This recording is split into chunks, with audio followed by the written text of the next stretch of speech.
morning mga kabady. Kape tayo dito sa loob ng sitawan. Ikot-ikot.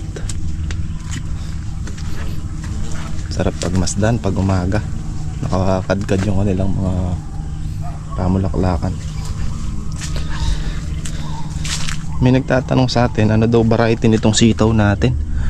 Ang variety nito mga kabady is Verdana.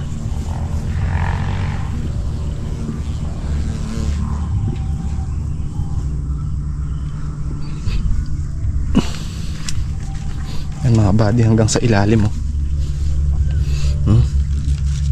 Ito pa, bunga sa ilalim. So ayan na siya. Pati sa mga sulok-sulok ngayon meron yung bulaklak.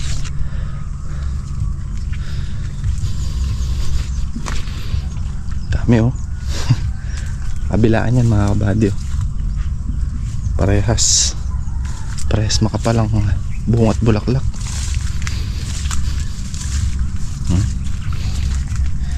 Dito tayo sa isang linya, kakabila tayo mamaya. Diretso muna tayo.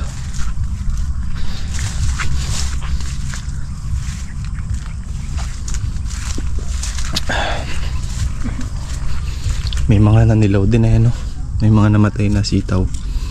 Gawa nung sobra na kasi sa tubig. Sobra sa ulan. Uy, may uod mga kabady. Pagpitas na to oh. May uod oh. Ganito pag senyales pag mauud mga kabady no? Niyayari nila yung tampukan na yan oh. Umpisa na siya, ayun siya. Ay pumasok. Kita nyo siya ayan oh. Diba? Mauud. Kaya itong isang bulaklak niya hindi nagtuloy. Kasi nga kinain na ng uod. Tayo nakapag-spray kahapon kasi makulimlim kahapon eh. Kasi umulan pa. Meron tayo nakitang isang bunga, dalawang bunga na agat ng uod. Tayo, chine-check ko lagi itong mga sergahan natin eh. Baka mamaya lumambot at medyo kumakalas na eh. Mapukpok ng panibago. Pero nakasagad na yung mga serga natin mga kabady. Kung papasin nyo wala nakalitaw. Nakasagad ng baon yan. Tapos yung iba dinoble namin ito. Dalawang alambre. Mahirap na. Baka dumapa uli. Diba parang kailan lang mga kabady nakadapa yung balag natin. Pero ngayon may pang harvest na. Ayun o, pampitas na rin yung dalawa na yun o. Yan, parehas mga kabady. Pasukin natin tong kabila. Dami oh. Mapakanan, mapakaliwa. Oh.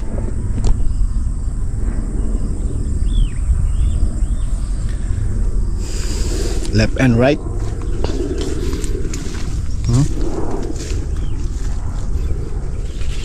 Ayun, meron na naman mga kabady oh. Ayun yung uod sa loob oh. Pansin nyo.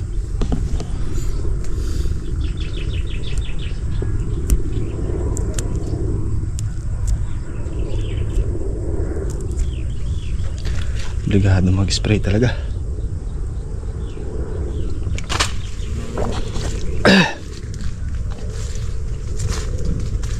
Dami nito oh.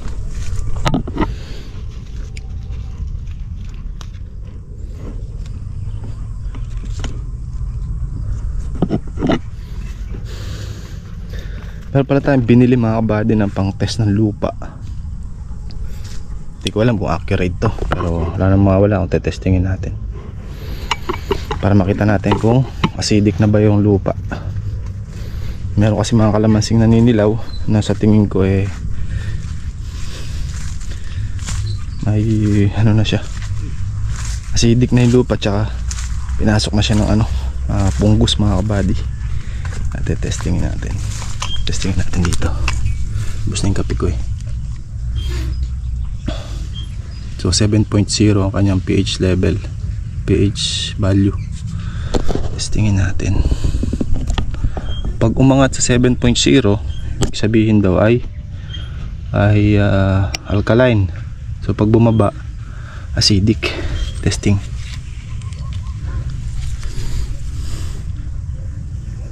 So tumaas, ay hindi. So normal lang siya. Ayan, naging 6.6 ang kanyang pH value. So hindi pa siya ganun ka-acidic. May pang test din to ng ano mga kabady, ng tawag dito, ano ba to? Wait lang, tingnan natin. Ayun, yung temperature mga kabady ng lupa, kung dry ba siya or wet, at saka kung gaano kainit yung ilalim. Ito, basa pa to eh. Ayan. Then basa, wet. Sobra kasi sa tubig sa ulan.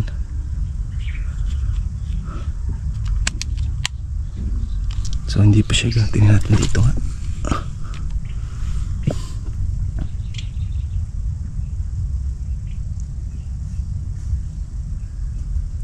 Ay, 5.5 oh, yung gitna.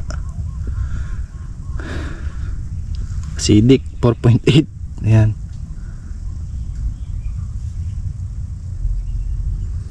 Testingin natin mamaya doon sa may kalamansi para masabugan natin ng humic acid or ano, ipot ng manok.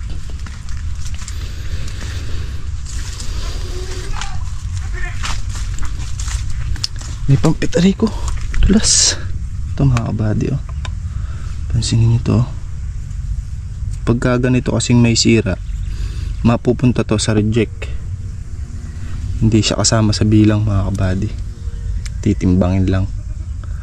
Kaya hanggat maaari, kung kaya, iwasan na may mga kagat ng uod kagaya niyan. Ayan o, butas. Diba? Sayang. Say ko sabihin nating piso ang isa, so nawalan ka na ng piso dito. Eh sa dami ng bunga na yan at sa dami ng tudling natin na yan, ilang piso ang mawawala sa iyo pagka may ganito. Or sabihin na nating piso dalawa, 50 ang isa. So sa dalawang piraso nawalan ka na ng piso. Diba? Malaking bagay yun mga kabady, lalo't pag pinagsama-sama mo yan, marami yan.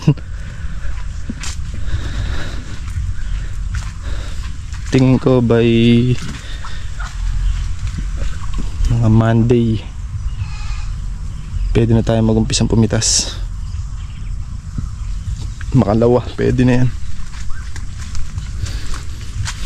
Marami ng pampitas. Pares yan mga kabady oh. Kapal ng bulaklak oh. Kapal din ang bunga. Set muna tayo ng ano, pag-spray ngayon. Katami nito oh. Ito kapal. Yung parang mga kabady, mga nanilaw na yan, namatay yan. Namatay ang puno na yan, kaya nanilaw kasi sobra sa tubig na mga kabady. Sobra na yung bugso ng ulan. Pero hindi naman ganun karami namatay, pailan-ilan lang. Ayan o, ang dami oh. Nakakapang kilabot dyan. Ayan o oh. Mantakin nyo yan kapag ito, mga 2 days pa to, pwede na to. Mabilis lang ang sitaw mga kabady, kaya ang pitas niyan pagitan isang araw lang eh, ma-harvest ka. Ayan, ang kapal, ang dami oh. Ano ba yan mga kabady? Tingnan natin sa dulo. So yung upo natin, malapit na rin yung upo mga kabady, kasi ano na, ang bunga niya medyo malalaki na rin.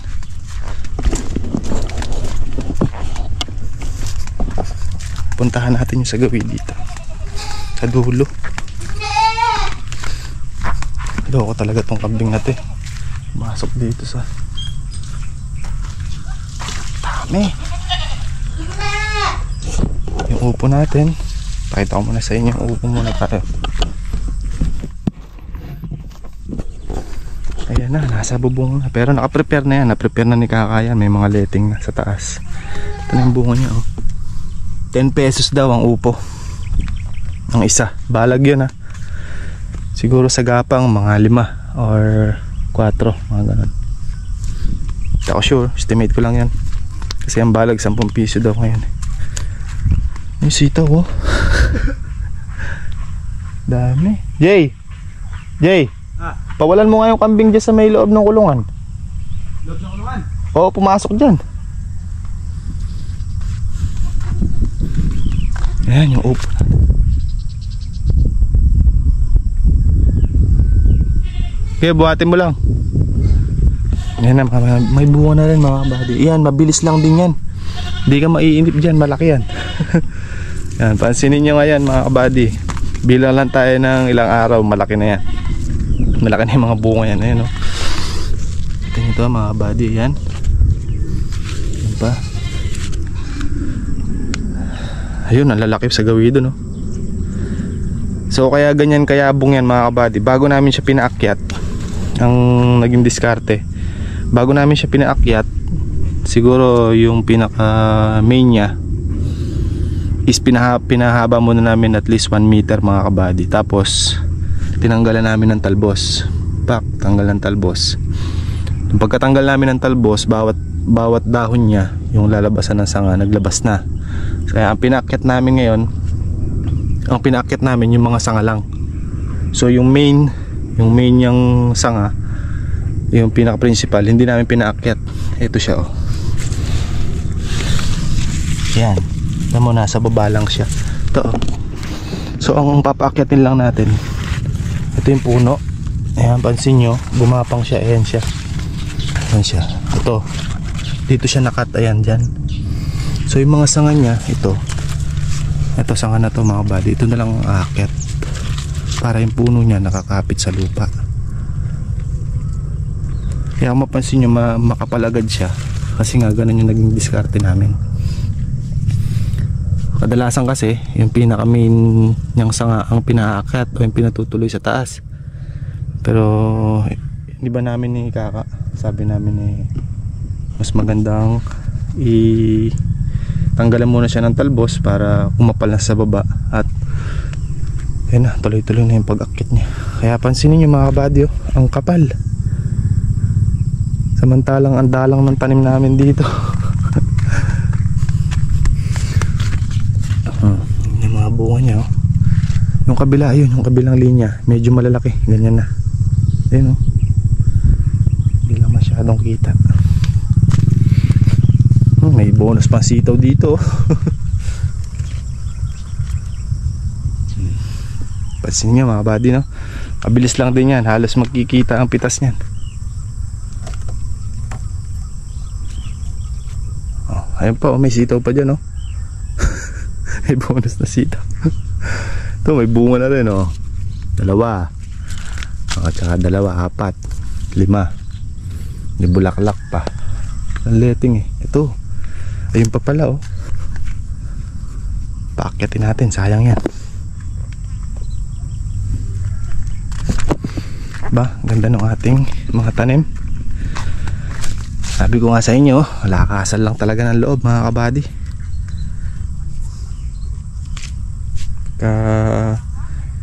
Pagka hinintay mo, wala. Kailangan lakas ng loob. Diba, hindi na tayo mainip dyan mga kabady. Pipitas na tayo. Abang-abang lang. Pagka nito, tatanim tayong patola. Patola at sitaw ulit. Diba? Ganda. Set lang natin yung pag-spray mga kabady. At makapag-spray tayo ng pang-uod. Okay mga kabady, spray na tayo. Karga tayo ng tubig sa drum. At saka tibla tayo gamot. Kasi kami update daw sa presyo. Tanungin natin magkano. Galing siya doon sa labas sa isang bayar natin. Kano daw ka? Doon ako magtatakal sa drum. Doon nga? Maliit na drum. Dito sa boulevard. Hindi nga, doon sa drum na blue. Oo. Pero pag-pulsa. Ito na, nandito na.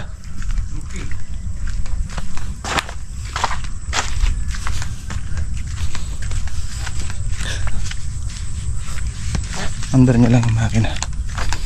Tanong natin si Kaka magkano ng presyo ng ano, sitaw. Eee! High-ted na kanyan.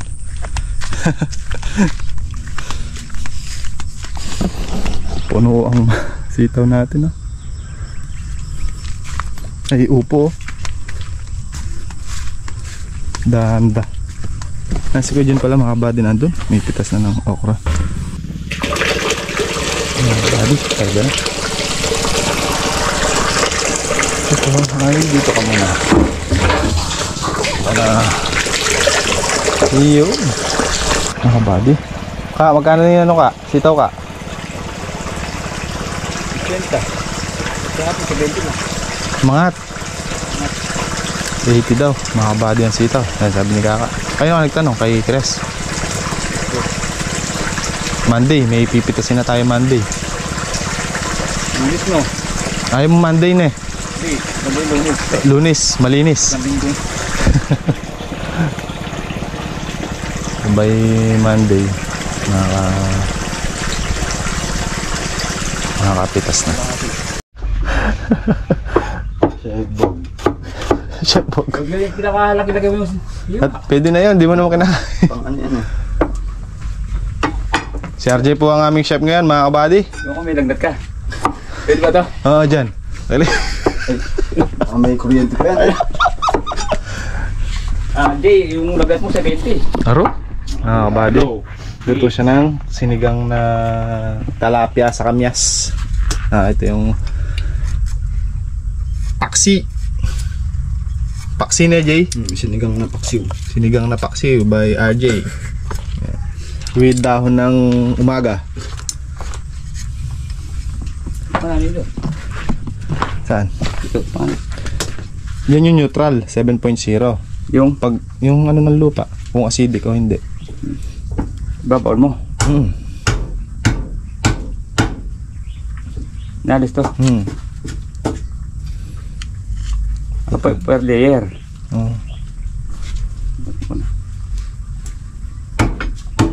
Timid me. Yeah. Alam ko yan, nagdating. Pinuntim si RJ. Tayo. Ay, pwede ito. Ano ni Kaka? Sa upo ka, 10 piso daw. Oh. Ay, sa isyong paper. Kaya nagkatapo kay Ikon, isang lahat lang na malaki, nakaka-100 bandit. Upo? Oo, kaya ma'am. 4 na karton. Tapos segunda 20 tiras, 20 bandit. Dami na eh. Nadaig pa yung sa trati natin na 79. Ayun doon eh. Oo. Ano lang kasi yan. Depende kasi Kaya sa sa lupa yun eh. lupa eh. Basan tinanamnan yun eh. Deng! Sorry. Makain kayo ito mga kabady. Sorry. Kumakain ng ibon. Pugo.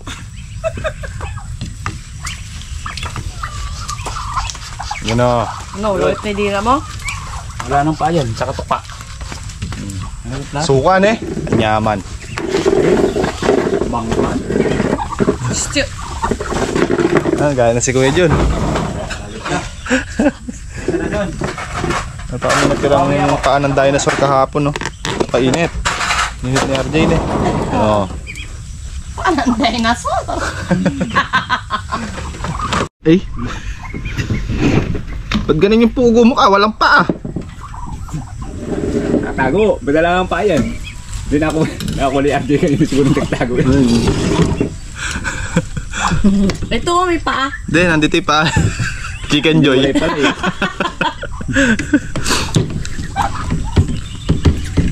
Kala ko na na. Hindi, pasuyo ang suka niyo. Suka daw. Nagkagain na ako eh, Harvey eh. Makati naman niya yan. Tumutusok eh. Panusok mo.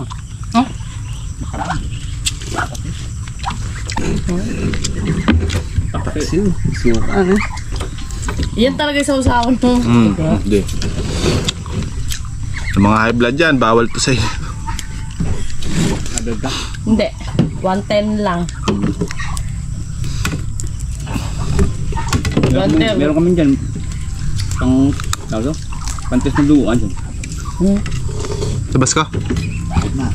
Ha? Hindi nga, pwede mo. Ayaw ni Kuya Jun na. Wow.